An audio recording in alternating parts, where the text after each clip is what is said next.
Yeah, so our D Tigress, junior D Tigress, actually, the under 19 girls, they are at the 2025 FIBA under 19 Women's World Cup in the Czech Republic.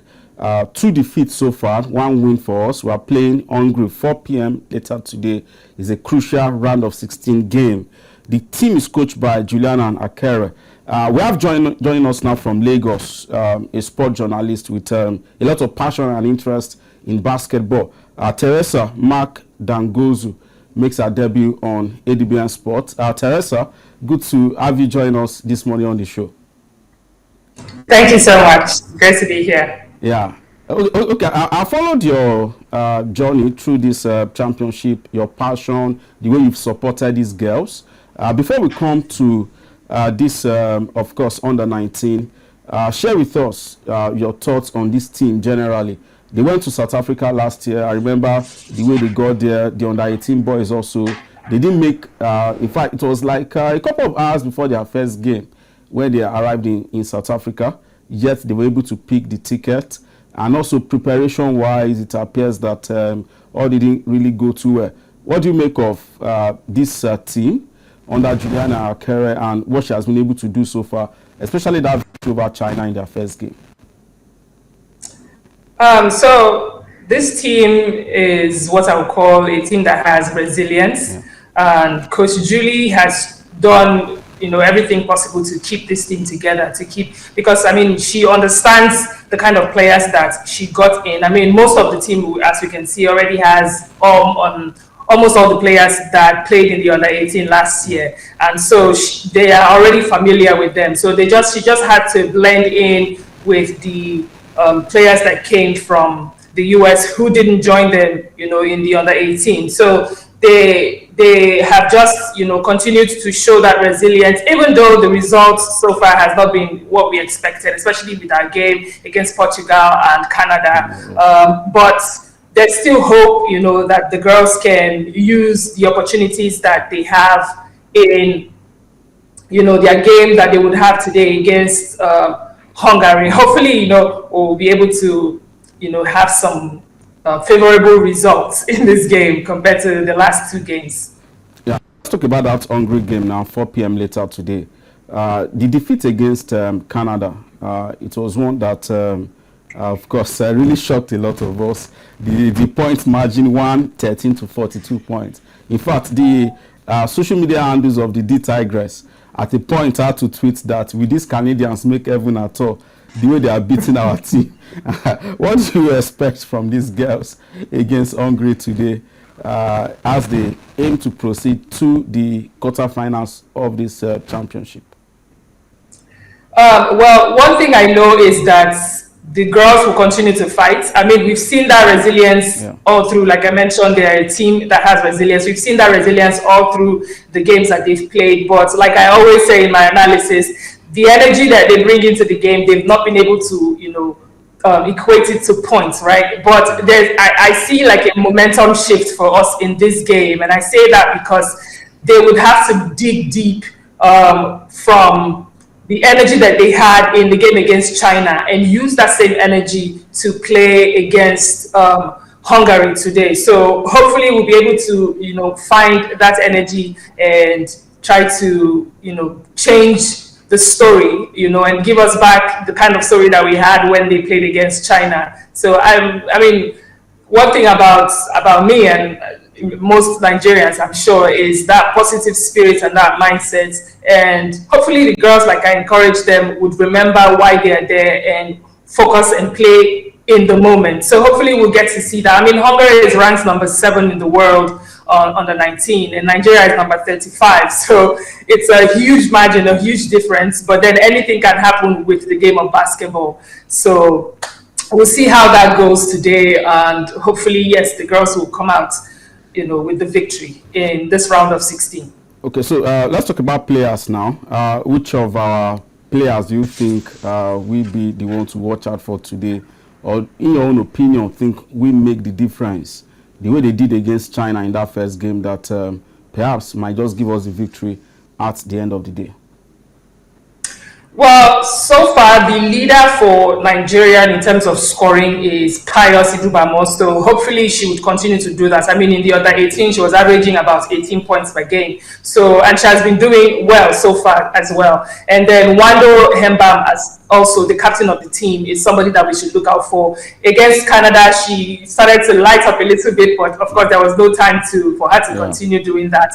And also Ezike Nora that we saw against in our first match against China, she just came through for Nigeria and brought that game back from us losing the whole time to winning the game. So Nora is somebody also that we need to look out for. And then of course there are people like Abigail, there are people players like Chuku and Jessica also, who come in there once in a while and try to change the momentum of the game and try to shift it towards us winning. So I hope to see those players coming in and doing what they need to do. Tewa also is a player that we should look out for. Also, if she gets in the floor on the floor, she's somebody that also tries to drive. That is her strength, and hopefully she remembers to do that. And all these players are players that I know from Nigeria, especially the home-based players that are on the team.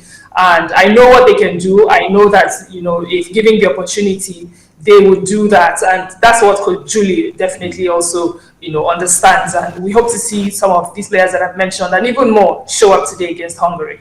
Yeah, now, you mentioned home base. I know that there was a women basketball competition, the MFM tournament, Dike Olukoya tournament. We've had it for a number of years now. The women's league is suffering. The men's league is suffering. The MBBF can't just get their act right. Talent-wise, I've seen this team. Over the years also, we've seen our basketballers. It appears we have talent, but we can't just get the league right. We'll come to the D-Tigress shortly, the main team, because the Afrobasket Women Championship is coming up. Camp is not up. There's no list. We are the defending champions. But let's talk about the league and the future of basketball in Nigeria. For you, I mean, these girls went to South Africa last year. I can't point to any preparation really that this team had. I can't point to a league, of course, that they've played in. And I think the Canadians saw that. They really dealt with our team. We're lucky against China.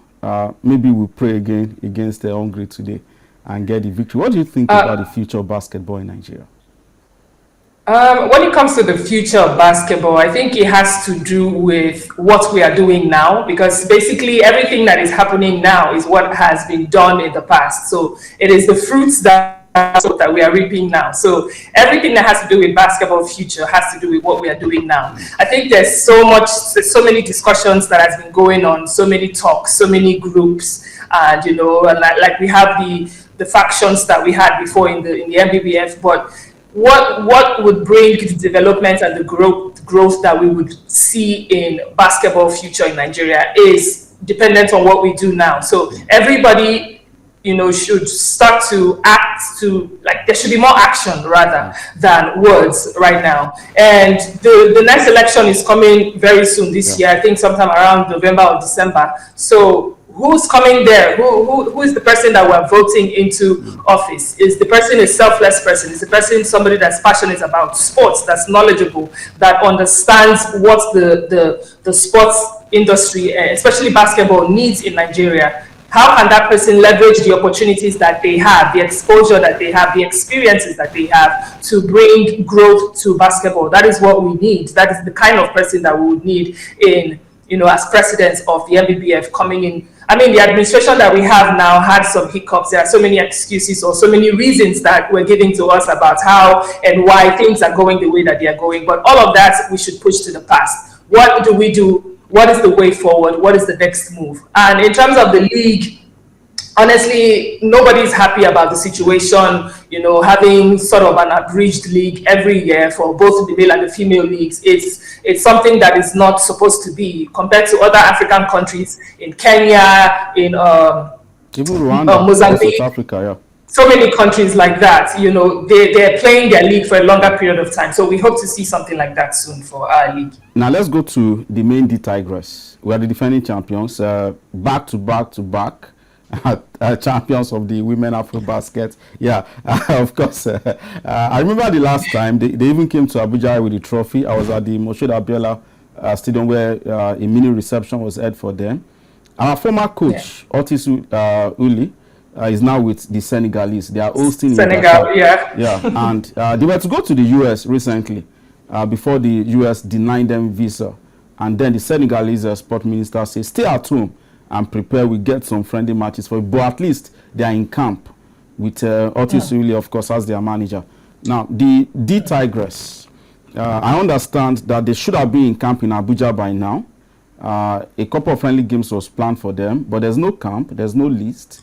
What do you think about this preparation or lack of preparation that the Tigress is having?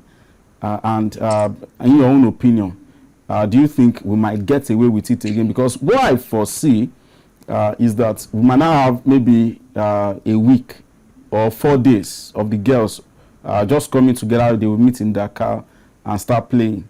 Do you think this time around we might get punished by maybe Senegal, for instance?